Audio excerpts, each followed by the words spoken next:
Hi hello welcome back to our channel. Poornima Ravi பற்றி தான் இந்த வீடியோவில் பார்க்க போகிறோம். பூர்ணிமா ரவி பிக் பாஸ்க்கு முன்னாடி அராத்தி அப்படின்ற ஒரு சேனலில் இவங்க ஏகப்பட்ட வீடியோஸ் போட்டுருந்தாங்க. அதுலேயும் இவங்க பயங்கர ஃபேமஸ் தான். பிக் பாஸ் வீட்டுக்குள்ளே வந்தவங்க கிட்டத்தட்ட 80 நாள் வரைக்கும் பிக் பாஸ் வீட்டுக்குள்ளே இருந்தாங்க அப்படின்னு சொல்லலாம். இதெல்லாம் ரொம்ப கஷ்டம் தான். பிக் பாஸ் வீட்டுக்குள்ளே 80 நாள் இருக்கிறதுலாம் ஓரளவுக்கு நல்ல பேர், அதிக அளவுக்கு கெட்ட பேரும் வாங்கிட்டு போனாங்க. ஆனால் பிக் பாஸ் வீட்டை விட்டு வெளியே வந்ததுக்கப்புறமா பயங்கரமான கவர்ச்சியில் இறங்க ஆரம்பிச்சிட்டாங்க.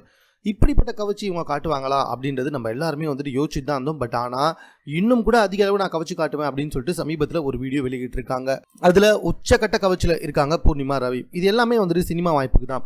இதுக்கு முன்னாடியே சிகப்பி அப்படின்ற ஒரு படத்தில் நடிச்சிருக்காங்க. அந்த படத்தில் ரொம்ப ஒரு கிராமத்து பெண் மாதிரி நடிச்சிருப்பாங்க. கவர்ச்சியாக நடிச்சிருக்க மாட்டாங்க. ஆனால் இதுக்கப்புறமா சில படங்களில் கவர்ச்சியாக நடிப்பதற்கு சான்ஸ் கேட்டு வந்துகிட்டு இருக்காங்களாம்.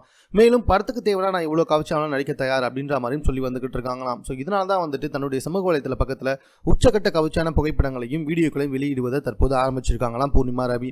இதெல்லாம் ஒன்றுமே இல்லையா, இன்னும் போக போக இது இன்னும் எல்லை மீறிய கவர்ச்சியாக இருக்கும் அப்படின்ற மாதிரி தான் பேசப்பட்டு வந்துகிட்டு இருக்கு. ஸோ இந்த வீடியோக்களும் புகைப்படங்களும் சமூக வலைத்தளத்தில் ரொம்ப வைரலாக பகிரப்பட்டு வந்துகிட்டு இருக்கு. மேலும் இது போன்ற செய்திகளை உடனுக்குடன் தெரிந்து கொள்வதற்கு நம்ம 60 செகண்ட் சேனலை சப்ஸ்கிரைப் பண்ணுங்க.